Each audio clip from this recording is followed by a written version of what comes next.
Hey, this is Matt from InvestiQuant. Today is Tuesday, February 14, 2023. Today is the day of the CPI report. That'll be out at 8:30 a.m. Eastern Time, and I am recording this ahead of the report. But that's what we'll be looking at this morning, is what has happened on the CPI report day. Let me go ahead and get this set up with all four instruments. Our setup's based upon entering long at 9:30 a.m. Eastern Time, exiting at 4:15 p.m. Eastern Time. Now, for the study, I'm going to use one opening filter and the report only. And currently we're trading higher, and who knows if we'll be higher at the open or not. Report hasn't come out, and that'll determine which way we're going to open, I'm sure. But right now we're trading higher, so I'm going to go ahead and add gap up to it. I've selected that. The next thing I'm going to do is go to the market events library, and I'm going to say that today is the CPI report. I'm going to grab that from the active today. There it is. It's been added to the test. I'm not going to put an indicator on there or anything else because I want to keep all the samples here, especially the ones that are more recent when this has really been impacting the market. And we'll just take a look at those. So let me go ahead and click on view results.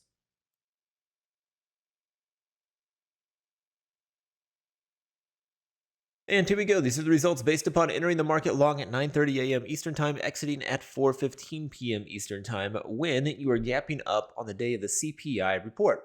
Historically, we've got 92 samples to look at, 103 in the NASDAQ, 90 in the Dow, 93 in the Russell.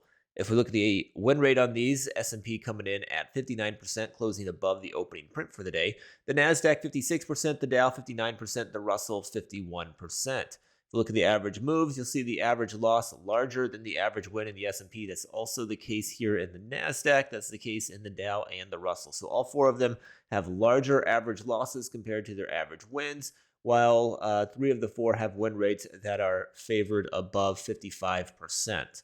And if you look at the equity curve just here recently, you can really notice it.